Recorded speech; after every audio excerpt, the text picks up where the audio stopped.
Attention, duelists! Hey, what's going on, guys? Before we get to the video today, I just wanted to give a quick shout out to Mr. Toby1018. Go and check out his Twitch channel. He streams quite regularly, and he's also a gentleman in the US Army, so it's great to support him. And these videos for the next couple of days are going to be a collaborative work between him and I, going head to head against each other. Also, check out Revan619 because the deck which I'm using in this video is his deck. Go and check out his YouTube channel. You can even find a deck profile there if you want to build it yourself. Thanks for listening, and let's get on to the show. Hello ladies and gentlemen, my name is Sean Arnold and welcome to another episode of Subscriber Showdown. Today I'm playing against Iron Man 1018, whose real name is Mr. Toby1018. Go and check out his Twitch channel, as I probably did in the intro of this, or said in the intro of this video. This is a warm-up duel between us.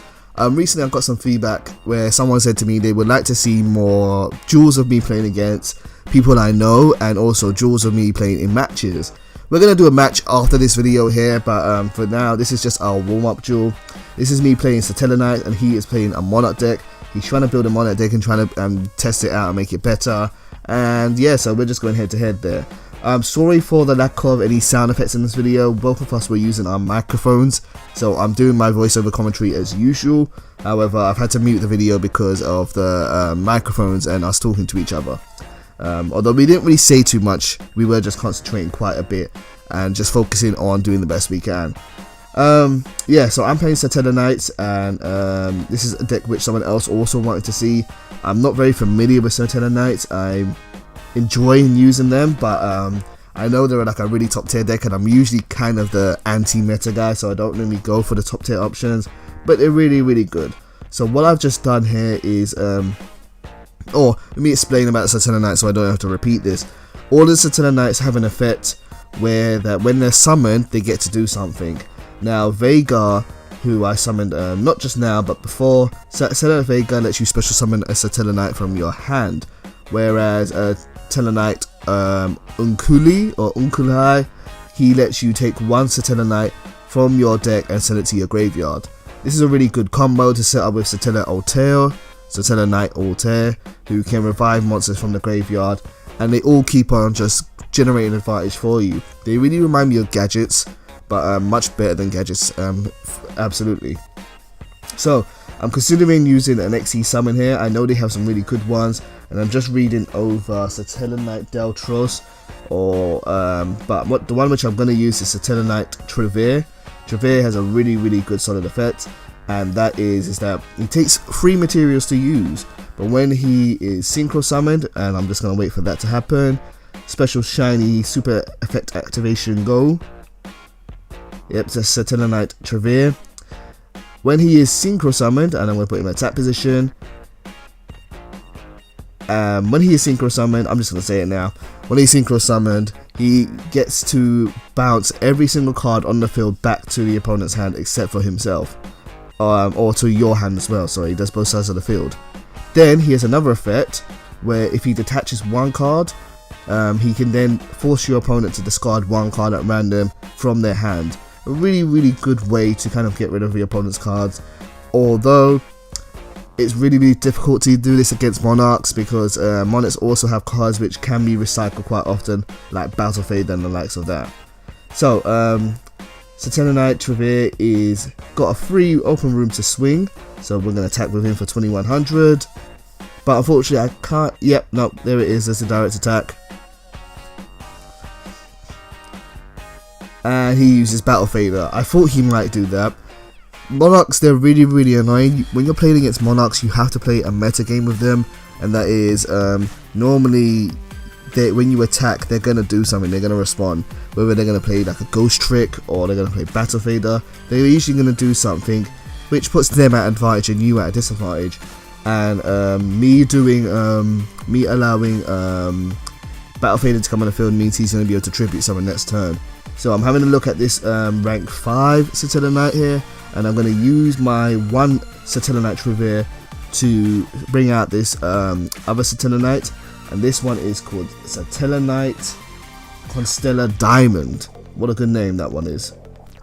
The reason why I bought this one here is because Constellar Diamond has an effect where if a dark monster activates its effect in my opponent's turn, then I can negate it.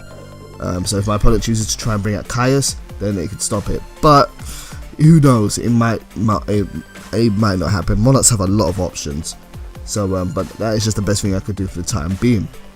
Okay, so over to Iron Man or Mr. Toby's turn. And let's see. I'm assuming he's going to tribute summon. He could do Mobius. Mobius would destroy my back row. He could do quite a few things. He could try to do something which would get rid of my monster, which wouldn't be too hard to do, although it can't be Caius.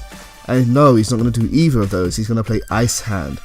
Ice Hand is what a lot of people call a floater monster. Floaters are monsters which activate in the graveyard when they're destroyed by battle, and they bring back another monster from your deck. There's a lot of these. There's Giant Rat, there's Mother Grizzly, and Ice Hand and Fire Hand are really popular for their effects as well. What Ice Hand does is if it's destroyed by battle or by a card effect, so I can't use things like Mirror Force on it, then it gets a special summon of Fire Hand.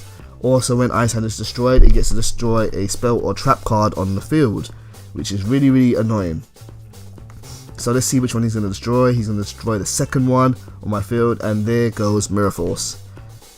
Now he's going to be able to special summon Fire Hand, and even though he's taking a little bit of life points here, it's completely worth doing so, because not only is he going to be able to destroy my monster now using Fire Hand's effect, but he's also thinning out his deck, reducing his deck size, increasing the probability that he's going to draw into something that he needs more. So yeah, here goes Fire Hand. Fire Hand's going to suicide itself into my monster. He's going to take 1100 for damage, but now he's going to be able to destroy my monster as well. See you later, Constellar Diamond. There he goes to the graveyard. That's really unfortunate. That's actually put me in a really bad position right now.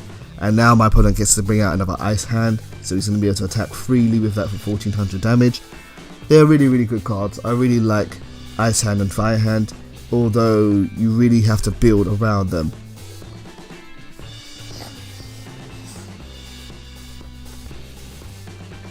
Okay, so 1400 to him, or to me, and let's see what he's going to do next. He ends his battle phase, and he's going to end his turn.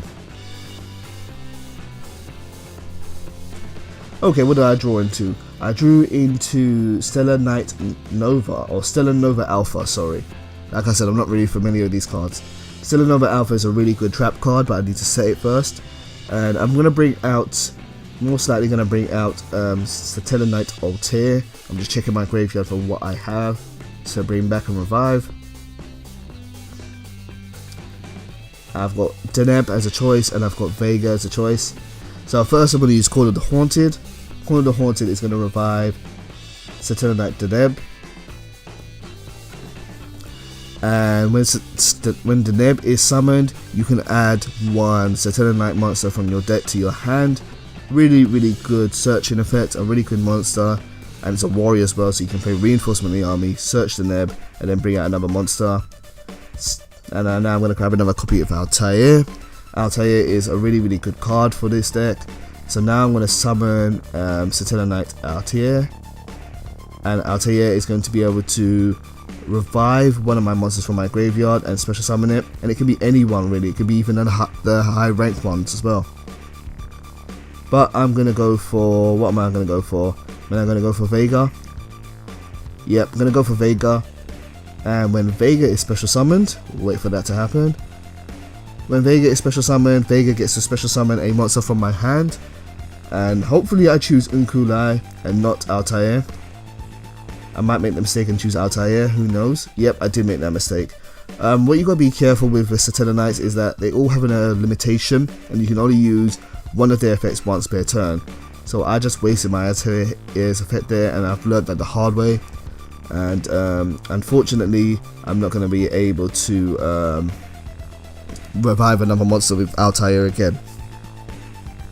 Now, just looking to see what I can synchro summon into. I don't really want to bounce all their cards back to their hand, because I will just run into Battle Fader again, and that will be a problem. So let's see what I do. Am I actually going to go for Trevere again? No, I'm not. What am I going to do here? Am I going to try a different option? Oh yes, I'm going to use Abyss Dweller. Abyss Dweller would work really well here because it will shut down Ice Hands effect, assuming I use it. So I'm going to give up Vega, and I'm going to give up Deneb, and I'm going to bring out Abyss Dweller. Abyss Dweller is a good tech option for an extra deck if you're looking for something to add to your extra deck and you can bring out rank 4s. What it does is when you detach from it, you can prevent your opponent from activating any effects in their graveyard until the end of the turn. So I'm going to detach Vega. That's going to go to the graveyard, and now any monster that tries to activate in my opponent's graveyard this turn won't work. So now let's go to the battle phase, and I can't attack with Abyss Dweller, because Satellerknight Altair makes it so that you can't attack with any monster except for Satellerknights this turn. But I can destroy the Ice Hand with Altair still, and I'm going to attack Battle Fader now with Altair, and that's going to get banished. I'm in an okay position here, but you know, with Monarchs you never ever know what they're going to do next. They have a lot of good tools, so I can't really get too confident here. So yeah, let's go to main phase 2 and let's set down Alpha.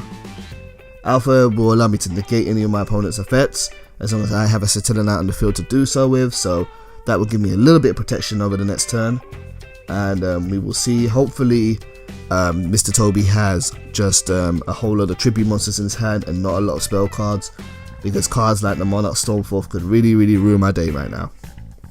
He plays a card face down in defense position, which I'm assuming is going to be something like a Fire Hand, because I feel like in his deck the only monsters which I've seen so far are Battle Fader and the hand cards. So next turn I'm probably going to trigger Abyss Dweller again and therefore stop that from working, but we will see. So first of all, I drew into Vanity's Emptiness, which is a really good pool, a really good tech to use against Monarchs. First I'm going to use Abyss Dweller, send Deneb to the graveyard, and lock off my opponent's graveyard and the effects that activate then. Now I'm going to go to battle phase and attack with them, and hopefully it's not something like Mirror Force, but we will see. So Altair is going to attack the face down card. Let's see what it is, and it's Mirror Force. So let's see that I remember to stop this with Alpha. Alpha is a counter trap card, spell speed 3, one of the fastest trap cards in the game, and I have to give up one of my Satellerknights, but by doing so I can negate my opponent's effect, and I get to draw a card for my trouble as well because I destroyed his card. Now the attack's going to carry on going through, and let's see what his face down card is. It's Treeborn Frog.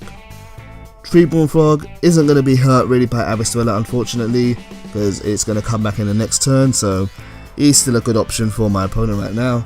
But I'm going to take some of his life points with Abyss Dweller, but I can stop Treeborn Frog using Vanity's Emptiness. So what I'm probably going to do next is go to my main phase 2, set Vanity's Emptiness, and let's see if I can lock off that Treeborn Frog and any other cards that he might be trying to special summon in order to tribute summon. Okay, let's see what he does next. It's the draw phase, ending the draw phase, go to the standby phase. Here comes the Froggy. Froggy is a really good good card. If you have a lot of tribute monsters in your deck, try Treeborn Frog. He comes back every standby phase from your graveyard to your field, assuming you have no spell trap cards on your field. So it works really well for Monarch decks. But Vanity's Emptiness is going to stop that from happening, and I'm going to really limit my opponent's options here. So he sets down a trap card, or a spell or trap card, and he goes to his end phase. And now it's my turn. I have the advantage here. I might be able to win this turn, but we will soon see. I'm probably not going to take any risks here. I'm probably looking for a way to get rid of yeah, no, I'm not going to take any risks here. Let's just attack and see what happens. Hopefully it's not another Mirror Force, because that will get rid of Vanity's Emptiness too. But let's see if he's going to respond. There's 1700 there. And Abyss Dweller is going to attack, so that's 3400. Going to let that attack go through. And now I'm probably going to take a risk here. I'm probably going to try and bring out Gaga Cowboy. But let's see in my next main phase 2. Am I going to try to do that? That would be a thing worth risking here. Or am I just going to end my turn? yeah, I'm gonna end my turn. I'm scared that I'm in a really good situation, but I really don't want to lose Vanity's Emptiness right now. So I'm probably gonna just wait to play it safe. And let's see. Let's see what my opponent does. Can he do anything at all? No, I don't think he's gonna do anything. I think he's actually gonna surrender here. I think I've got the game, but let's see. Yeah, he surrendered there. So that was our warm-up duel, guys, but we are going to do a full match, so tune in tomorrow for that video. And big shout out to Mr. Toby 1018 for playing against me. I'll see you guys in the near future. Take care.